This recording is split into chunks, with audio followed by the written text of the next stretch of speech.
Hey everybody, this is Aaron Whitehead. Welcome to Learn to Play the Piano. This is Lesson 7 in a series of short lessons. In this video, we'll learn about augmented and diminished chords. The two most common types of chords are major and minor chords, which we learned about in a previous lesson. And in this lesson, we'll build off of that knowledge in our understanding of augmented and diminished chords. Let's start with augmented chords. It's easiest to understand augmented chords if we start with a major chord. Using a major chord, we can create an augmented chord by raising the fifth of the chord up a half step. And that's kind of a technical definition, so let's look at an example to illustrate. So let's start with one we're all familiar with, C major. If we take the fifth, or the G in the C major chord, and raise it a half a step to G sharp, that will give us C augmented. So you can see how an augmented chord is based off of a major chord just with the fifth raised a half step. Let's look at another example. If we take the chord E flat major and raise its fifth B flat up a half step to the key B, that's going to give us E flat augmented. And one more example of an augmented chord just to drive home the point. Let's look at F major.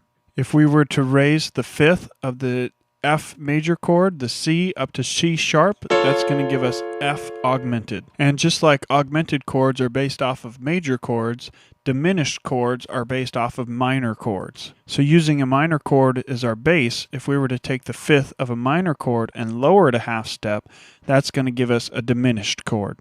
Let's take a look at an example. If we have C minor, which is C, E flat, G, and we lower the fifth a half step, it's going to give us G flat, and that's going to be a C diminished chord. Or another example, E minor, E, G, B. We're going to lower the B a half step to B flat, and that's going to give us E diminished.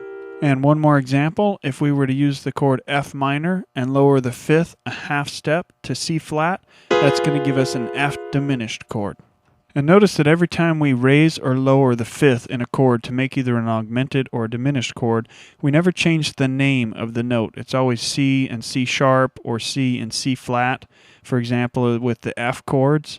That's because all F chords contain the three notes F, A, and C. The only thing that changes to change the quality of the chord is whether the notes are flatted or sharped. And this is true for any chord. Anytime you have a chord, you're always going to use the same three notes. So all C chords, whether it's C minor, C diminished, C sharp chords, anything is always going to be the notes C, E, and G as its base. And the only thing that will change is whether those notes are sharps or flats. So with that understanding, you can see how valuable it would be to memorize the notes that make up every chord, all the C chords, D chords, E chords, F chords, for example. If you know what three notes make up all the chords, then that's a great foundation on which to build a good understanding of chords in the future. And we hope you enjoyed lesson number 7. All this information and more is available in our book, a piano chord book you can actually use, which can be purchased on our website, thepianochordbook.com. We also have an app out for the Droid and for the iPhone. Our iPhone app is available on iTunes under the title Piano Chord Key, and our Droid app can be found in the Droid market under Piano Chord Book. Please check out lesson number 8, where we will discuss minor scales. Thanks, God bless, and see you next time.